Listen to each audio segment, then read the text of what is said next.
Assalamualaikum warahmatullahi wabarakatuh. Halo anak-anakku kelas 6, semangat pagi semuanya ya. Nah, anak-anakku, jumpa lagi dengan Bu Tuti. Kali ini dalam pelajaran Bahasa Indonesia. Kalian sudah siap? Tetap semangat kan untuk belajar?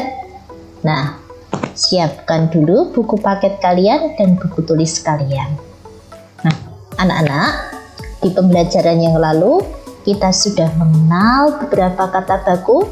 Kita sudah belajar tentang kalimat efektif, dan kali ini kita akan belajar tentang teks eksplanasi. Nah, apa itu teks eksplanasi? Yuk, nanti diperhatikan dengan cermat apa yang Bu Tuti sampaikan. Yuk, kita mulai pembelajaran kita dengan membaca basmalah bersama-sama. Bismillahirrahmanirrahim.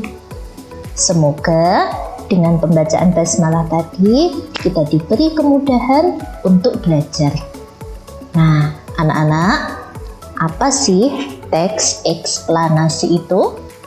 Apakah kalian sudah pernah mendengar sebelumnya? Oke, yuk perhatikan keterangan berikut ini. Teks eksplanasi adalah teks non-fiksi.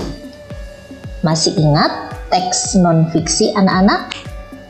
Yap, teks non-fiksi artinya teks yang berisi sesuatu yang nyata, bukan khayalan, bukan imajinasi. Jadi sesuatu yang nyata, yang benar-benar terjadi. Nah, di sini disebutkan teks non-fiksi yang berisi penjelasan sesuatu, peristiwa atau fenomena, baik fenomena alam, sosial maupun budaya. Jadi isinya bisa beragam anak-anak. Kata kuncinya cuma satu. Di situ ada penjelasan yang panjang lebar, yang jelas ya. Kemudian penjelasan itu berdasarkan sesuatu yang nyata, yang benar-benar terjadi, bukan khayalan, bukan imajinasi. Jadi, kalau kalian membaca cerita, cerpen, dongeng seperti itu bukan termasuk teks eksplanasi, walaupun panjang dan lebar ceritanya. Seperti itu ya anak-anak ya. Oke, teks eksplanasi ditulis berdasarkan fakta dan data. Fakta itu kenyataan, jadi apa yang terjadi, betul-betul terjadi, bukan rekaan, bukan pula imajinasi tadi ya. Nah, oke, kita lanjutkan. Sekarang kita lihat struktur teks eksplanasi. Struktur itu maksudnya bagian-bagian yang terdapat dalam teks eksplanasi. Ada 3 bagian anak-anak ya. Ini teks eksplanasi yang umum ya. Umumnya ada 3 bagian. Yang pertama ada di bagian awal, dinamakan pernyataan umum. Bagian pembuka teks eksplanasi yang berisi informasi umum terhadap suatu fenomena yang disampaikan secara lugas. Lugas itu jelas ya. Kalimatnya tidak bertele-tele. Bertele-tele itu terlalu panjang tetapi tidak membuat orang paham, itu namanya bertele-tele. Nah, bagian pernyataan umum ini biasanya ada di awal, di bagian pembuka anak-anak ya. Selanjutnya ada deretan penjelas. Bagian teks eksplanasi ini berisi informasi berupa proses atau urutan sebab akibat terjadinya suatu fenomena. Itu ada bagian penjelasnya. Jadi di bagian awal ada pembuka umum ya. Jadi pernyataannya tidak khusus ya, tidak menjelaskan secara rinci. Selanjutnya ada bagian penjelasnya, deretan penjelas. Biasanya itu lebih panjang ya, karena penjelas. Kemudian yang terakhir ada bagian interpretasi ya. Bagian ini merupakan bagian penutup atau disebut sebagai bagian simpulan. Nah, kita sudah pernah belajar tentang simpulan kan? Nah, di teks eksplanasi ini bagian simpulannya kadang-kadang terlihat jelas anak-anak ya. Jadi sudah ada kalimat simpulan di akhir teks tersebut.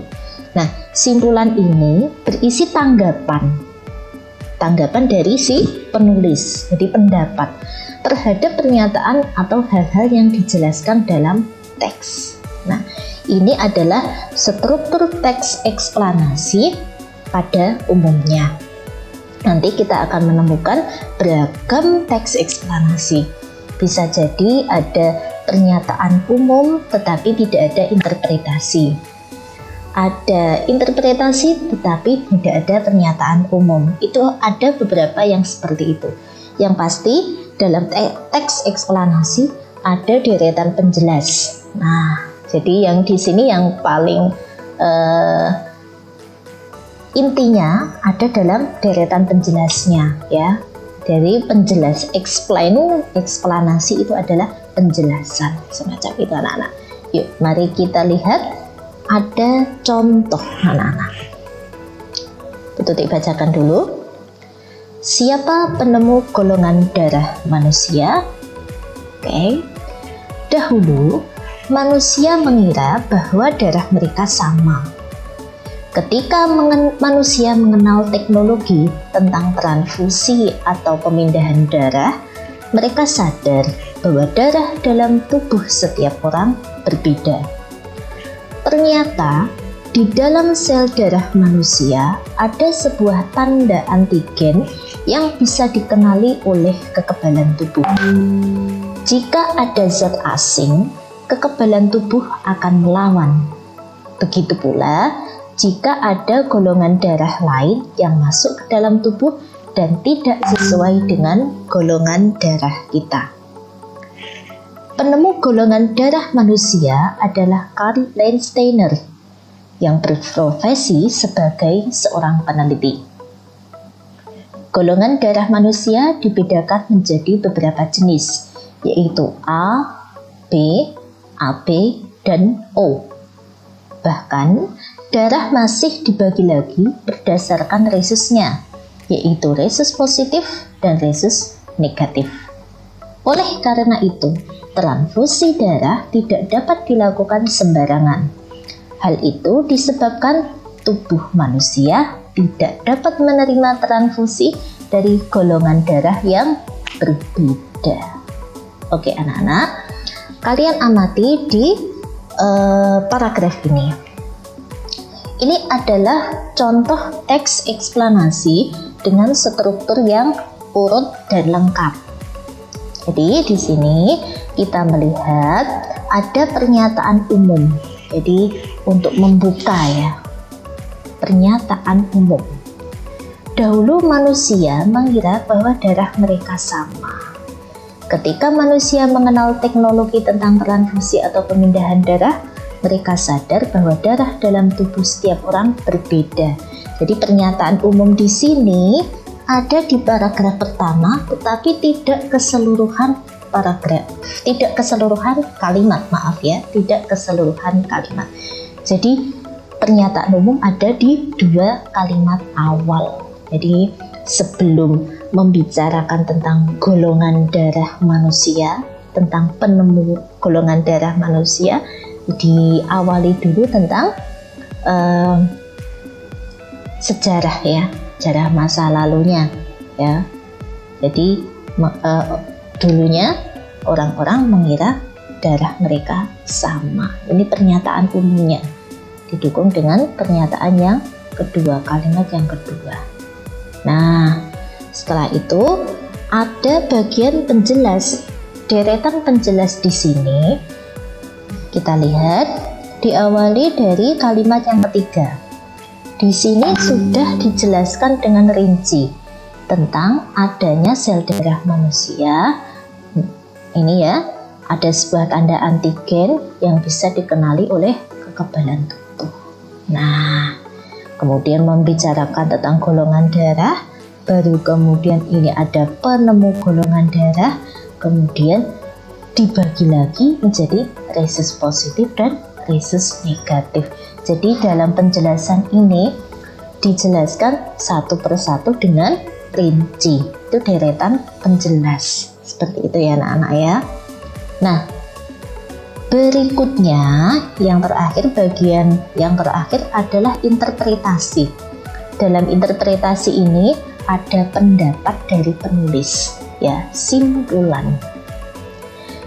Di sini terlihat jelas simpulannya ditandai dengan kata oleh karena itu. Ini sudah kita pelajari ya anak-anak ya. Simpulan di sini kebetulan ada di dalam satu paragraf akhir. Transfusi darah tidak dapat dilakukan sembarangan. Jadi karena ada fakta-fakta tadi di atas, nah, si penulis menyimpulkan, oh berarti nggak boleh sembarangan. Nah, nih. Kenapa? Dia mengulang lagi tetapi dengan kalimat yang lebih pendek. Ini simpulannya. Hal itu disebabkan tubuh manusia tidak dapat menerima transfusi dari golongan darah yang berbeda. Oke anak-anak, ini tadi contoh pertama dari teks eksplanasi ya, yang strukturnya lengkap. Kita lihat contoh yang kedua. Oke, ada paragraf yang berjudul tsunami ya. Tsunami berasal dari bahasa Jepang yaitu su pelabuhan dan nami gelombang. Para ilmuwan menyebut tsunami dengan nama lain tidal wave, gelombang pasang atau seismic sea waves atau gelombang laut akibat gempa. Tsunami merupakan gelombang laut yang datang secara tiba-tiba dengan kecepatan tinggi menuju kawasan pantai yang disebabkan aktivitas gunung berapi atau gempa di bawah laut. Tinggi gelombang tsunami 50-100 meter dan menyebar ke semua arah. Ketinggian ini dipengaruhi oleh bentuk dan kedalaman pantai. Oleh karena itu, gempa bumi di dasar laut dapat menyebabkan tsunami. Tsunami merupakan peristiwa alam yang berbahaya bagi manusia. Tsunami dapat menyebabkan kerusakan besar, bahkan dapat merenggut ribuan jiwa sekaligus apabila terjadi secara mendadak. Oleh sebab itu, kita wajib waspada dan menyiapkan diri untuk menghadapi tsunami. Oke anak-anak, ini juga salah satu contoh teks atau paragraf yang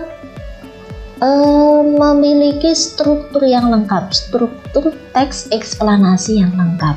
Di sini ada pernyataan umum.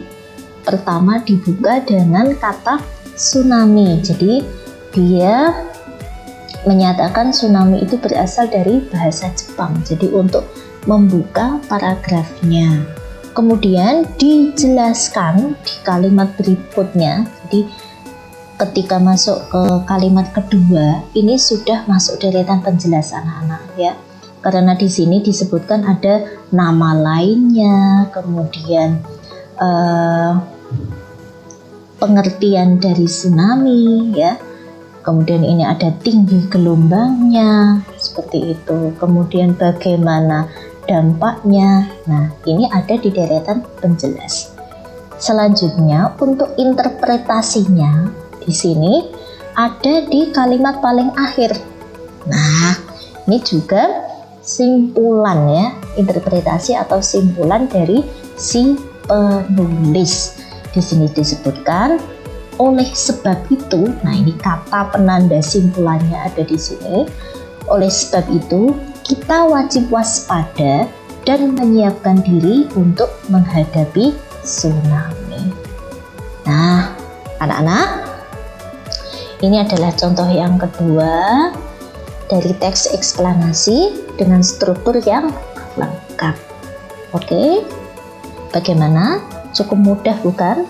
Yang perlu kalian ketahui sebenarnya ketika kalian mempelajari teks eksplanasi, kalian bisa memahami isi dari teks tersebut. Kata kuncinya 1, ini bukan teks fiksi, tetapi non fiksi. Kemudian di situ ada deretan penjelasnya, ya, dimulai dari pernyataan umum dan diakhiri dengan interpretasi, itu yang teks eksplanasi dengan struktur yang lengkap. Mungkin kalian akan temui teks eksplanasi lain dengan struktur yang kurang lengkap. Oke anak-anak, ini tadi penjelasan singkat dari Bu Guru tentang teks eksplanasi. Ya, budayakan membaca ya anak-anak ya. Oke, dengan membaca pengetahuan kita akan semakin bertambah. Nah, anak-anak, setelah ini simak baik-baik, akan ada penugasan. Ya, terima kasih atas perhatian kalian. Sampai jumpa di pembelajaran berikutnya. Wassalamualaikum warahmatullahi wabarakatuh.